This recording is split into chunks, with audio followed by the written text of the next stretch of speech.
En política hay que contar con lo que se llama la intuición de la gente, que es una forma especial de conocimiento. Según lo propusieron varios filósofos ya de comienzos del siglo XX, entre ellos Schopenhauer. La intuición es una manera de conocer que no está prevista en las formas de razonamiento aristotélico-tomista, ni en las fórmulas idealistas de que el único existente que no deja duda de su existencia es el yo que conoce. La intuición que se dispara directo sobre el objetivo, existe en política y de qué manera, y fue por esa intención, por esa intuición, por esa manera de comprender las cosas que el pueblo de los Estados Unidos eligió a Trump. Y lo eligió porque los Estados Unidos saben que no pueden sobrevivir como nación democrática y libre con los niveles de vida a los que están acostumbrados y a los que tienen no solamente derechos sino legítima aspiración dentro de un contexto internacional como el que había diseñado el señor Obama, que era muy parecido al contexto internacional que diseñó en su momento el señor Carter, cortados por la misma tijera, mucho más izquierdista Obama que Carter, pero compartían con él la misma sensación de flojera ante el entorno que los distinguió.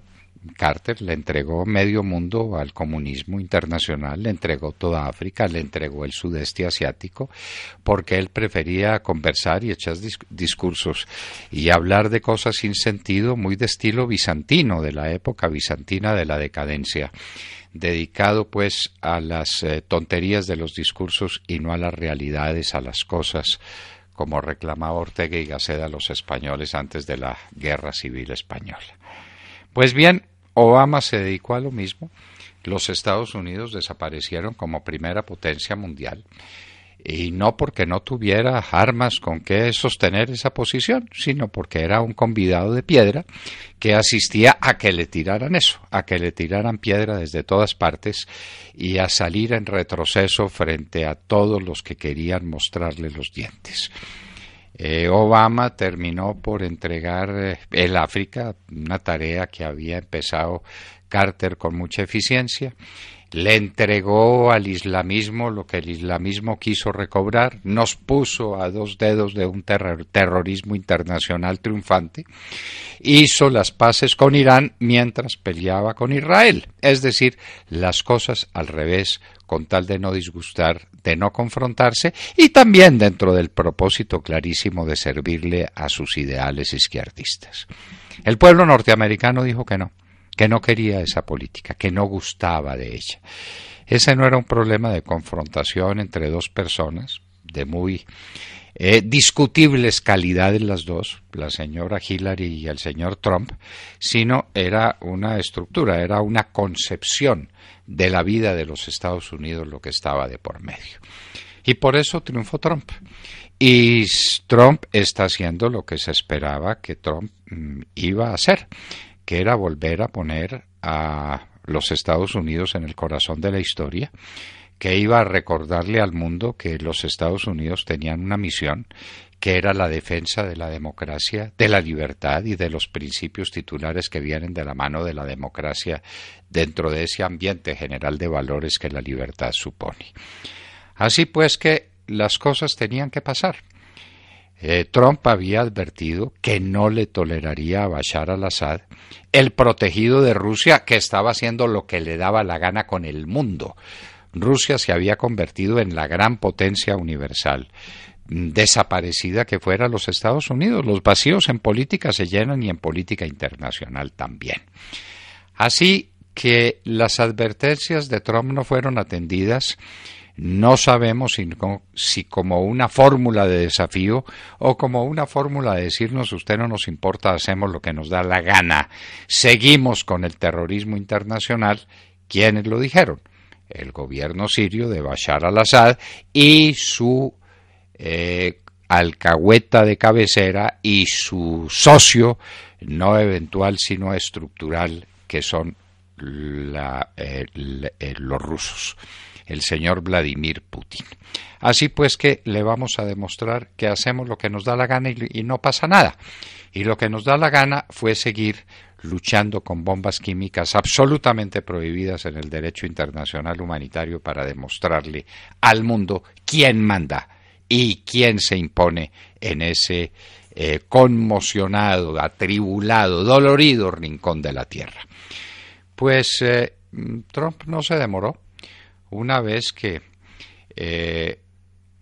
se cumplió ese asesinato monstruoso de decenas de personas con gases sarín y con cloro y con otras sustancias letales, todas prohibidas, repetimos, desde el Partido Republicano en el Senado con el señor McCain se le hicieron reclamos a Trump. No dijo pues usted que actuaría, era que estaba preparando la actuación. Y esperó nada menos que a la reunión con su homólogo Xi Jinping, el premier de la China, para ordenar el ataque con Tomahawks, los misiles infalibles, sobre la plataforma de lanzamiento del ataque que se hizo contra los indefensos civiles en un lugar de Siria. Y arrasó con ese lugar. Fueron 59 bombas, parece que no falló una sola, que cayeron en los sitios de combustibles, en los hangares donde estaban los aviones, en las pistas de aterrizaje y despegue de esos aviones, que volvieron pedazos esa base aérea de Siria. Notificación absoluta y contundente, advirtiendo que las cosas seguirían. La reacción de Rusia fue una reacción de esas timoratas, tratando de salvar el case ante el mundo y diciendo que entonces ya no tendría lugar aquel acuerdo que estaba convenido entre los Estados Unidos y Rusia para no agredirse por vía aérea. A los Estados Unidos le importa poco y a Rusia tampoco, porque ese tratado estaría vigente hasta el día en que alguien resolviera violarlo. Y eso se conoce y eso se sabe, tal vez utilizando la vieja cláusula del derecho internacional pública, la de Hugo Grocio, la rebus sigue stantibus, que los tratados se cumplen mientras no cambien las condiciones sobre las cuales se sustentan. Lo cierto, pues, es que Trump dio una lección y dijo: aquí estamos y al terrorismo internacional no lo vamos a permitir, así tenga alianza con Rusia. De manera que es una notificación tanto para Bashar al-Assad, para los terroristas islámicos, como para los rusos. Pero no contento con eso, el señor Trump le ordena a un portaaviones de los Estados Unidos que vaya a Corea y que vaya acompañado con otros buques de tarea y con otros destructores de altísima capacidad para instalársele en las barbas al señor Kim Jong-un, que no han hecho otra cosa que desafiar al mundo con sus ensayos de misiles balísticos, y el mundo no ha hecho otra cosa que ponerle sanciones puramente teóricas y carentes de todo valor. Un portaaviones no es una teoría. Un portaaviones es una realidad de una guerra que existe, la guerra de lo que queda del comunismo contra el mundo, contra la libertad, contra la democracia. Eso, señores, no sabemos cómo se desenvuelva.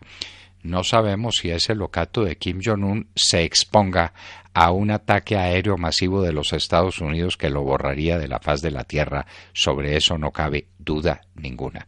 Después de cometer quién sabe qué barbaridad, si es que tiene capacidad de lanzamiento de bombas atómicas a distancia, eso se sabría de una buena vez. Es imposible predecir lo que va a ocurrir. Es perfectamente claro saber el contenido de eso que va a ocurrir. Y es que el mundo cambió. El mundo cambió y uno diría, bueno, Rusia, y entonces Rusia con su aliado la China. No, China no es aliado de Rusia. China es aliado de los Estados Unidos y aliado de la economía occidental, porque los chinos son aliados del desarrollo económico, son aliados de la riqueza, son aliados de quien les compre y de quien les venda. Aquí hay un problema comercial, de bienestar económico, de bienestar de centenares de millones de personas que se impone sobre cualquier otra consideración. Y eso es lo que está en juego. Y eso es lo que el señor Trump, con los republicanos y con el ejército implacable de los Estados Unidos, que tiene una superioridad bélica aplastante, solo que en manos de un presidente como Obama solo sirve como una marioneta. ¿Eso qué significa? Pues que ha cambiado el contexto. Y ha cambiado el contexto internacional de tal manera que hasta un hombre tan torpe y tan limitado como Juan Manuel Santos lo ha entendido. Y por eso ha tenido que salir en su plan de presidente y en su plan de premio Nobel a decir que en últimas sí está de acuerdo con el ataque de Trump a Siria, que desde luego él preferiría el diálogo. ¿Cómo no? Hay que seguir conversando con Bashar al-Assad. Si asesina a la gente con misiles cargados de sarín y cargados de cloro, hay que conversar con él. Ese es muy del estilo de Santos, también para salvar el casi, también para tapar la carita, también para decir no tengo más remedio que apoyar a Trump porque esto se nos vino encima. ¿Qué es esto que se nos vino encima? Un cambio total en la política internacional. ¿Que va a comprender América? No cabe ninguna duda. En Venezuela los días de la tiranía están contados.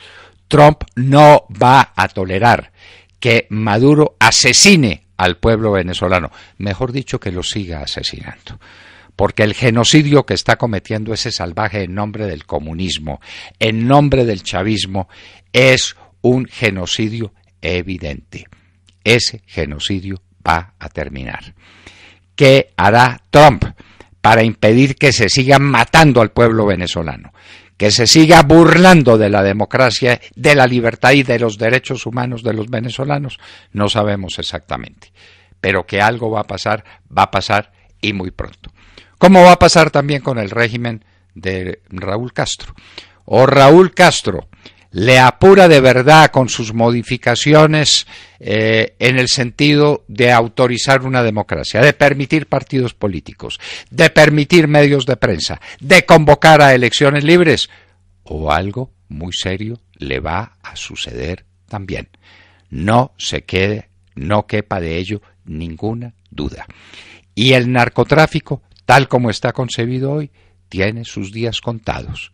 Estos proyectos de Santos y del general Naranjo de llenar de coca Colombia para que las FARC se impongan a través de las armas y a través del dinero y para que nos sometan a una esclavitud de carácter comunista, eso también tiene sus días contados.